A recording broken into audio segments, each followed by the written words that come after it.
Hello, family, friends, and fans.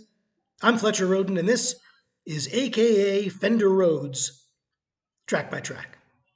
Yeah, I'm going through my new rap album, AKA Fender RoadZ, giving every song a video wrap up like this one on consecutive days, offering my family, friends, and fans a chance to consider its qualities and maybe download it or even download the whole record. If you're new, hey, you might just become a fan. You might even become family, for all I know. You may become a friend. Let's see if we can't make that happen. Okay, so we're now on side two. Back in the old days, they had vinyl. I know vinyl is back, largely because of rap music, by the way. I think if rap hadn't happened, vinyl would never have made the resurgence that it did. But it did. And so here's the analysis of a song called Wherever Forever.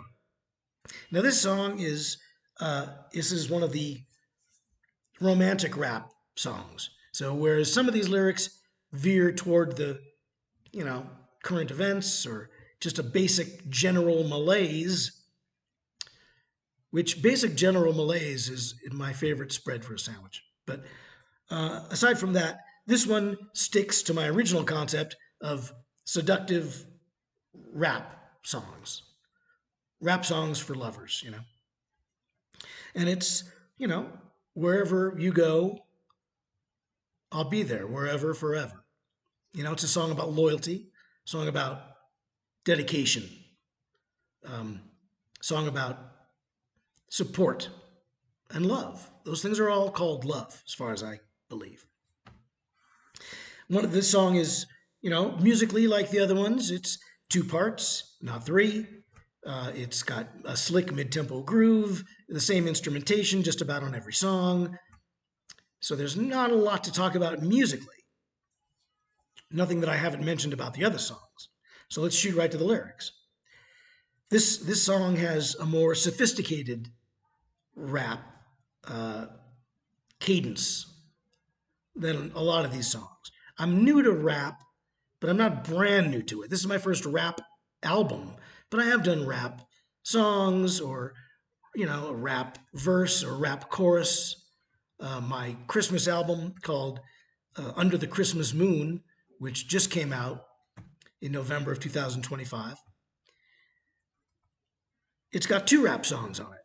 They're Christmas a cappella rap songs, but they're still rap songs. In fact, I did a rap song when I don't remember how old I was, but it was, I guess I would have been 22 in the late 80s when I wrote a song called Me No Conan, which was a goof on how in the 80s everyone was so roided out and muscular. Mr. T and Springsteen, everyone was doing this, like that. So I wrote a song called Me No Conan about how I wasn't that kind of person. There was a great line in it. Me No Conan, it was, I never lived in the medieval times. I don't move my lips when I read traffic signs. So that was that. So I'm not brand new to rap, but this is a new thing to get into so deeply. And a lot of these raps, they're not that sophisticated. Like a song like Things to Do Today or even Presser, So Many Maybes, Lest We Forget, they're all fairly consistent. Everyone's living on borrowed time, lest we forget. Nobody's going to hear that last rhyme, lest we forget. So it's pretty consistent. But on this one, the lyrics roll forward and they're more irregular in their rhyming scheme, which is something I've been doing a lot of in my traditional pop songwriting of late. But it's something I really wanted to do here. So here you get something like, I can't really think of one off the top of my head, but the rhymes are longer and they're more internal rhymes and more sophisticated rhyme schemes. I have to admit, I fell back to more simplistic rhyme schemes on this album. Blah, blah, blah, blah, blah, blah, blah, A, blah, blah, blah, blah, blah, A. Double, double, double, B, double, double, double, B, double, double, A, double, double, A, like that. But on this one, the lyrics, the words sort of roll forward, and they don't rhyme with the word behind them necessarily, or they'll rhyme with the word immediately behind them.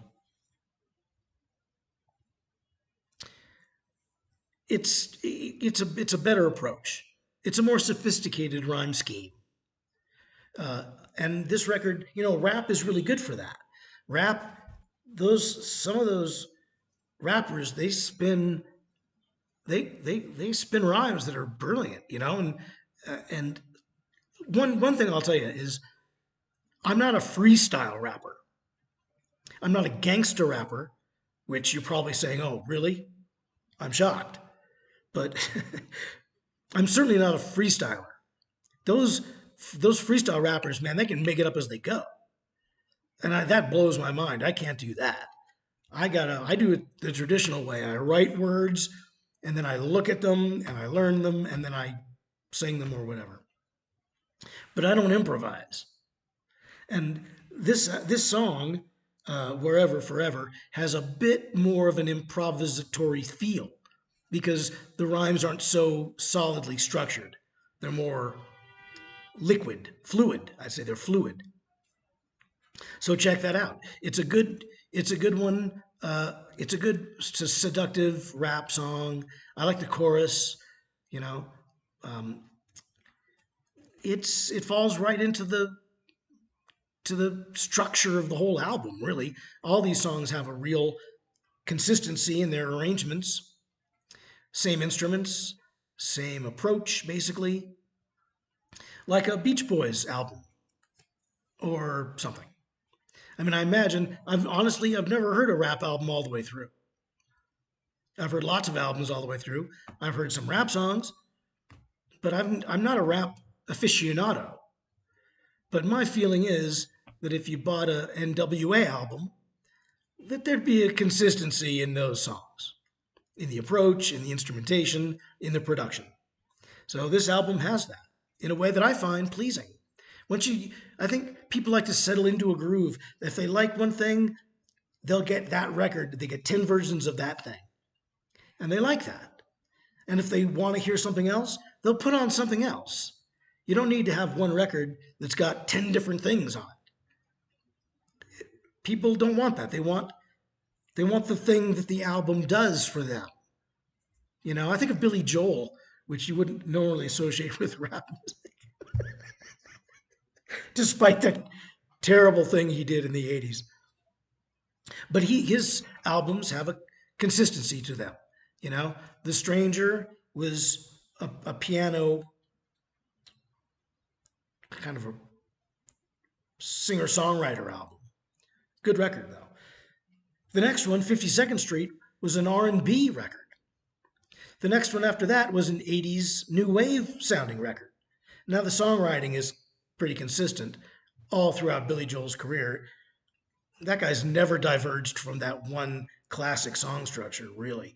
But it does sound different every time, and the arrangements are a little, the way the instruments are played or arranged are a little different. And I like that. I like the consistency that each record has, and I like the fact that not every record shares the same consistency with the previous record or with the one before, after it. At least for a while, he was doing that. I think his last couple records, he stopped doing that.